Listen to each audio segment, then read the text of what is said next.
ਧੰਨ ਧੰਨ ਸ਼੍ਰੀ ਗੁਰੂ ਨਾਨਕ ਦੇਵ ਜੀ ਮਹਾਰਾਜ ਜਦੋਂ ਕੰਧਾਰ ਪਹੁੰਚੇ ਤਾਂ ਉੱਥੇ ਜੋ ਇੱਕ ਮੁਗਲ ਯਾਰਵਲੀ ਰਹਿੰਦਾ ਸੀ ਉਹ ਗੁਰੂ ਜੀ ਨੂੰ ਮਿਲਿਆ। ਉਸਨੇ ਪੁੱਛਿਆ, ਤੁਹਾਡਾ ਨਾਮ ਕੀ ਹੈ? ਗੁਰੂ ਜੀ ਨੇ ਕਿਹਾ, ਸਾਡਾ ਨਾਮ ਨਾਨਕ ਨਿਰੰਕਾਰੀ ਹੈ। ਪਰ ਯਾਰਵਲੀ ਨੇ ਭਾਈ ਬਾਲੇ ਨੂੰ ਕਿਹਾ ਕਿ ਮੈਨੂੰ ਨਾਨਕ ਨਿਰੰਕਾਰੀ ਦਾ ਮਤਲਬ ਸਮਝਾਓ। ਤਾਂ ਗੁਰੂ ਜੀ ਨੇ ਉੱਤਰ ਦਿੱਤਾ ਕਿ ਇਸ ਦਾ ਅਰਥ ਹੈ ਕਿ ਮੈਂ ਖੁਦਾ ਦਾ ਬੰਦਾ ਹਾਂ ਅਤੇ ਇੱਕ ਖੁਦਾ ਤੋਂ ਬਿਨਾਂ ਹੋਰ ਕੋਈ ਨਹੀਂ ਹੈ। ਸਾਰਾ ਜਗਤ ਉਸ ਦਾ ਮੁਰੀਦ ਹੈ ਤੇ ਉਹ ਇੱਕੋ ਹੀ ਸਭ ਦਾ ਪੀਰ ਹੈ। ਇਹ ਸੁਣ ਕੇ ਯਾਰਵਲੀ ਗੁਰੂ ਜੀ ਦੇ ਚਰਨਾਂ ਤੇ ਪੈ ਗਿਆ ਤੇ ਕਿਹਾ ਕਿ ਤੁਸੀਂ ਆਪ ਖੁਦਾ ਹੋ, ਕਿਰਪਾ ਕਰਕੇ ਮੇਰਾ ਜਨਮ ਮਰਨ ਕੱਟ ਦਿਓ, ਮੈਂ ਤੁਹਾਨੂੰ ਆਪਣਾ ਪੀਰ ਸਮਝਦਾ ਹਾਂ। ਗੁਰੂ ਜੀ ਨੇ ਪੁੱਛਿਆ, ਤੇਰਾ ਨਾਮ ਕੀ ਹੈ? ਉਸ ਨੇ ਦੱਸਿਆ, ਮੇਰਾ ਨਾਮ ਯਾਰਵਲੀ ਹੈ, ਆਪਣੀ ਮੁਕਤੀ ਵਾਸਤੇ ਤੁਹਾਡਾ ਮੁਰੀਦ ਬਣਿਆ ਹਾਂ। ਉਸ ਦੀ ਬਹੁਤ ਸ਼ਰਧਾ ਵੇਖ ਕੇ ਗੁਰੂ ਜੀ ਨੇ ਉਸ ਨੂੰ ਉਪਦੇਸ਼ ਦੇ ਕੇ ਨਿਹਾਲ ਕਰ ਦਿੱਤਾ। ਇੱਕ ਰਾਤ ਉੱਥੇ ਟਿਕ ਕੇ ਆਪ ਜੀ ਅੱਗੇ ਨੂੰ ਚੱਲ ਪਏ। ਜਦ ਗੁਰੂ ਜੀ ਕੁਝ ਅੱਗੇ ਗਏ ਤਾਂ ਆਪ ਜੀ ਨੇ ਇੱਕ ਖੱਤਰੀ ਵੇਖਿਆ ਜੋ ਬਰਫ਼ ਨੂੰ ਤੋੜ ਕੇ ਉਸ ਵਿੱਚ ਇਸ਼ਨਾਨ ਕਰ ਰਿਹਾ ਸੀ। ਗੁਰੂ ਜੀ ਨੇ ਪੁੱਛਿਆ, ਤੇਰੀ ਜਾਤ ਤੇ ਨਾਮ ਕੀ ਹੈ? ਇਸ਼ਨਾਨ ਕਰਨ ਉਪਰੰਤ ਉਸ ਨੇ ਗੁਰੂ ਜੀ ਦਾ ਦਰਸ਼ਨ ਕਰਕੇ ਮੱਥਾ ਟੇਕਿਆ ਅਤੇ ਕਿਹਾ ਕਿ ਸੰਤਾਂ ਦੇ ਦਰਸ਼ਨ ਕਰਨ ਵਾਸਤੇ ਮੇਰੀ ਇੱਛਾ ਸੀ, ਸੋ ਆਪ ਆ ਗਏ ਹੋ। ਉਸ ਦੀ ਸ਼ਰਧਾ ਤੇ ਨਿਮਰਤਾ ਵੇਖ ਕੇ ਗੁਰੂ ਜੀ ਨੇ ਉਸ ਨੂੰ ਭਗਤੀ ਕਰਨ ਦਾ ਉਪਦੇਸ਼ ਦਿੱਤਾ ਅਤੇ ਉਸ ਦੀ ਸਾਰੀ ਘਾਲ ਪੂਰਨ ਕਰ ਦਿੱਤੀ।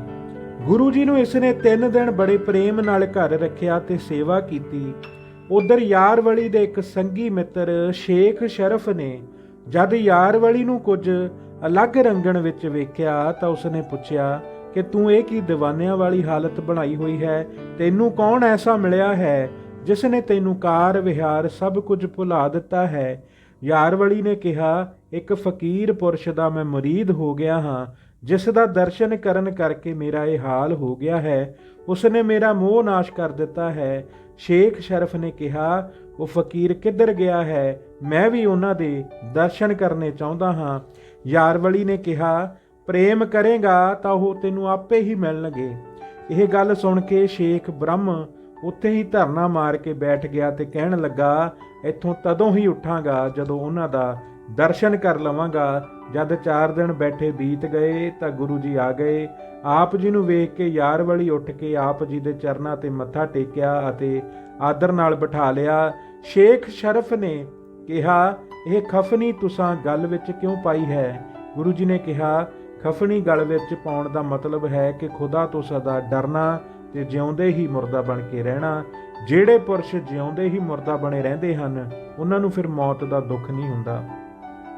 ਸ਼ਰਫ ਨੇ ਪੁੱਛਿਆ, ਮਹਾਰਾਜ ਗੋਦੜੀ ਕੀ ਹੈ ਅਤੇ ਬੈਰਾਗੀ ਦੇ ਕੀ ਕਰਮ ਹਨ?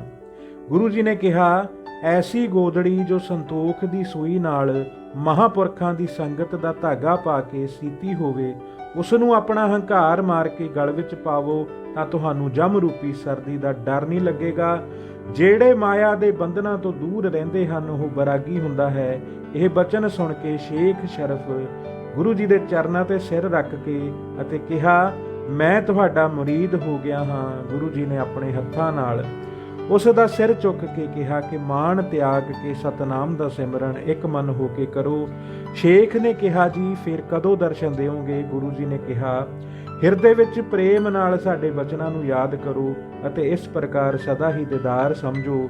ਫਿਰ ਯਾਰਵਲੀ ਨੇ ਕਿਹਾ, ਮਹਾਰਾਜ ਮੈਨੂੰ ਕਦੋਂ ਆਣ ਕੇ ਮਿਲੋਗੇ? ਗੁਰੂ ਜੀ ਨੇ ਕਿਹਾ, ਸਾਡਾ ਮਿਲਣਾ ਇਹੀ ਹੈ ਕਿ ਆਪਣੇ ਮਾਨ ਗੁਮਾਨ ਨੂੰ ਦੂਰ ਕਰਕੇ ਇੱਥੇ ਹੀ ਟਿਕੇ ਰਹੋ। ਇਸ ਤਰ੍ਹਾਂ ਬਚਨ ਕਰਕੇ ਗੁਰੂ ਜੀ ਕੰਧਾਰ ਤੋਂ ਤੁਰ ਪਏ।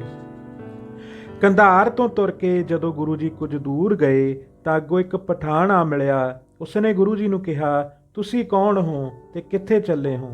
ਗੁਰੂ ਜੀ ਨੇ ਦੱਸਿਆ, ਅਸੀਂ ਖੁਦਾ ਦੇ ਬੰਦੇ ਹਾਂ ਤੇ ਇਸ ਪਿੰਡ ਵਿੱਚ ਖਾਨ ਚੰਦ ਦੇ ਪੁੱਤਰ ਮਾਨ ਚੰਦ ਨੂੰ ਮਿਲਣ ਆਏ ਹਾਂ, ਤਾਂ ਉਸ ਨਾਲ ਸਾਡਾ ਕੰਮ ਹੈ। ਪਠਾਨ ਨੇ ਕਿਹਾ, ਮਾਨ ਚੰਦ ਪਿੰਡ ਵਿੱਚ ਹੈਗਾ ਹੈ, ਉਸ ਦੇ ਘਰ ਚਲੋ, ਇੱਥੇ ਉਜਾੜ ਵਿੱਚ ਕਿਉਂ ਬੈਠੇ ਹੋ?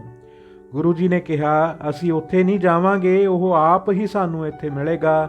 ਤਦ ਪਠਾਨ ਨੇ ਮਾਨ ਚੰਦ ਨੂੰ ਜਾ ਕੇ ਦੱਸਿਆ ਕਿ ਬਾਹਰ 2 ਫਕੀਰ ਤੈਨੂੰ ਮਿਲਣ ਵਾਸਤੇ ਬੈਠੇ ਹੋਏ ਹਨ, ਤੂੰ ਉੱਥੇ ਚੱਲ ਕੇ ਉਹਨਾਂ ਨੂੰ ਵੇਖ। ਮਾਨ ਚੰਦ ਨੇ 2 ਸੇਰ ਮੇਵਾ ਭੇਟ ਕਰਨ ਵਾਸਤੇ ਲੈ ਲਿਆ ਅਤੇ ਗੁਰੂ ਜੀ ਪਾਸ ਆਣ ਕੇ ਮੇਵਾ ਭੇਟ ਕਰਕੇ ਚਰਨ ਬੰਦਨਾ ਕਰਕੇ ਬੈਠ ਗਿਆ। ਗੁਰੂ ਜੀ ਨੇ ਪੁੱਛਿਆ, ਮਾਨ ਚੰਦ ਤੇਰੇ ਘਰ-ਬਾਰ ਸੁੱਖ ਸਾਂਦ ਹੈ? ਮਾਨ ਚੰਦ ਨੇ ਪੁੱਛਿਆ, ਜੀ ਤੁਸੀਂ ਮੈਨੂੰ ਕਿਸ ਤਰ੍ਹਾਂ ਜਾਣਦੇ ਹੋ? ਤੁਹਾਡਾ ਮੇਰੇ ਨਾਲ ਕੀ ਕੰਮ ਹੈ? ਗੁਰੂ ਜੀ ਨੇ ਕਿਹਾ, ਸਾਡਾ ਦੇਸ਼ ਬੇਗਮਪੁਰਾ ਹੈ, ਨਾਮ ਨਾਨਕ ਨਿਰੰਕਾਰੀ ਹੈ, ਇਹ ਭਾਈ ਬਾਲਾ ਹੈ। ਮਾਨ ਚੰਦ ਨੇ ਕਿਹਾ, ਤੁਹਾਡੀਆਂ ਗੱਲਾਂ ਮੇਰੀ ਸਮਝ ਵਿੱਚ ਨਹੀਂ ਆਉਂਦੀਆਂ। ਗੁਰੂ ਜੀ ਨੇ ਕਿਹਾ, ਮਨ ਵਿੱਚ ਉਹੀ ਗੱਲ ਉੱਤਮ ਸਮਝੋ ਜਿਸ ਦੇ ਸੁਣਨ ਨਾਲ ਮਾਇਆ ਦਾ ਮੋਹ ਨਾਸ਼ ਹੋ ਜਾਂਦਾ ਹੈ ਅਤੇ ਪਰਲੋਕ ਵਿੱਚ ਸਹਾਈ ਹੁੰਦਾ ਹੈ। ਜੋ ਉਸ ਨੂੰ ਕਮਾਵੇ ਉਹੀ ਸਿਆਣਾ ਹੈ। ਇਸ ਤਰ੍ਹਾਂ ਬਚਨ ਕਰਕੇ ਧੰਨ ਧੰਨ ਸ੍ਰੀ ਗੁਰੂ ਨਾਨਕ ਦੇਵ ਜੀ ਮਹਾਰਾਜ ਨੇ ਇੱਕ ਸ਼ਬਦ ਦੀ ਉਚਾਰਨ ਕੀਤਾ ਸੀ, ਜਿਸ ਦਾ ਭਾਵ ਸੀ ਕਿ ਜਿਸ ਪਰਮਾਤਮਾ ਨੇ ਸੰਸਾਰ ਨੂੰ ਰਚਿਆ ਹੈ ਉਹ ਆਪ ਹੀ ਉਸ ਨੂੰ ਵੇਖਦਾ ਹੈ, ਸਭ ਕੁਝ ਜਾਣਦਾ ਹੈ। ਪਿਆਰੇ ਪਰਮਾਤਮਾ ਦੇ ਸਿਮਰਨ ਨਾਲ ਮਨ ਨੂੰ ਸਦਾ ਸੁੱਖ ਹੁੰਦਾ ਹੈ। ਜੋ ਪਰਮਾਤਮਾ ਨੂੰ ਯਾਦ ਨਹੀਂ ਕਰਦੇ ਉਹ ਅੰਤ ਨੂੰ ਪਛਤਾਉਂਦੇ ਹਨ, ਫਿਰ ਪਛਤਾਵਾ ਕਰਨ ਦਾ ਸਮਾਂ ਨਹੀਂ ਮਿਲਦਾ ਤੇ ਦੁਖੀ ਹੁੰਦੇ ਹਨ। ਹੇ ਮਾਨ ਚੰਦ, ਸਾਸ ਸਾਸ ਨਾਮ ਸਿਮਰਨ ਤੋਂ ਬਿਨਾਂ ਇਸ ਜੀਵ ਦਾ ਛੁਟਕਾਰਾ ਨਹੀਂ ਹੁੰਦਾ। ਤਦ ਮਾਨ ਚੰਦ ਨੇ ਕਿਹਾ, ਮਹਾਰਾਜ ਨਾਮ ਸਿਮਰਨ ਦੀ ਜੁਗਤੀ ਦੱਸੋ ਜਿਸ ਕਰਕੇ ਮੈਂ ਸਦਾ ਨਾਮ ਹੀ ਸਿਮਰਦਾ ਰਹਾ। ਗੁਰੂ ਜੀ ਨੇ ਕਿਹਾ, ਇੱਕ ਨਾਮ ਸਿਮਰਨ ਤੋਂ ਬਿਨਾਂ ਹੋਰ ਖਾਣ ਪੀਣ ਭੁੱਖ ਪਿਆਸ ਦਾ ਕੋਈ ਸੰਸਾ ਮਨ ਵਿੱਚ ਨਹੀਂ ਰੱਖਣਾ ਚਾਹੀਦਾ। ਇਸ ਤਰ੍ਹਾਂ ਦੇ ਉਪਦੇਸ਼ਮਈ ਬਚਨ ਸੁਣ ਕੇ ਮਾਨ ਚੰਦ ਨੇ ਗੁਰੂ ਜੀ ਦੇ ਚਰਨਾਂ ਤੇ ਮੱਥਾ ਟੇਕਿਆ। ਗੁਰੂ ਜੀ ਨੇ ਪ੍ਰਸੰਨ ਹੋ ਕੇ ਆਪਣੇ ਹੱਥ ਦਾ ਇੱਕ ਡੰਡਾ ਮਾਨ ਚੰਦ ਨੂੰ ਦਿੱਤਾ। ਉਸਨੇ ਜਦ ਸਤਿਕਾਰ ਵਜੋਂ ਡੰਡੇ ਨੂੰ ਆਪਣੇ ਸਿਰ ਤੇ ਰੱਖਿਆ ਤਾਂ ਉਸ ਦੇ ਕਪਾਟ ਖੁੱਲ ਗਏ, ਉਹ ਪੂਰਮ ਬ੍ਰਹਮ ਗਿਆਨੀ ਹੋ ਗਿਆ। ਮਾਨ ਚੰਦ ਨੇ ਕਿਹਾ, ਮਹਾਰਾਜ ਇਹ ਡੰਡਾ ਬੜਾ ਸ੍ਰੇਸ਼ਟ ਹੈ, ਜਿਸ ਨੇ ਮੇਰੀ ਬੁੱਧੀ ਪਵਿੱਤਰ ਕਰ ਦਿੱਤੀ ਹੈ। ਗੁਰੂ ਜੀ ਨੇ ਕਿਹਾ, ਹੇ ਮਾਨ ਚੰਦ, ਜਿਸ ਨੂੰ ਕੋਈ ਕਸ਼ਟ ਹੋਵੇ ਉਸ ਨੂੰ ਡੰਡਾ ਛੁਹਾਉਣ ਨਾਲ ਕਸ਼ਟ ਥੋੜੇ ਚਿਰ ਵਿੱਚ ਹੀ ਦੂਰ ਹੋ ਜਾਵੇਗਾ। ਇਸ ਤਰ੍ਹਾਂ ਮਾਨ ਚੰਦ ਨੂੰ ਨਿਹਾਲ ਕਰਕੇ ਗੁਰੂ ਜੀ ਅੱਗੇ ਨੂੰ ਚੱਲ ਪਏ। ਧੰਨ ਧੰਨ ਸ੍ਰੀ ਗੁਰੂ ਨਾਨਕ ਦੇਵ ਜੀ ਮਹਾਰਾਜ। ਵਾਹਿਗੁਰੂ ਜੀ ਕਾ ਖਾਲਸਾ, ਵਾਹਿਗੁਰੂ ਜੀ ਕੀ ਫਤਿਹ।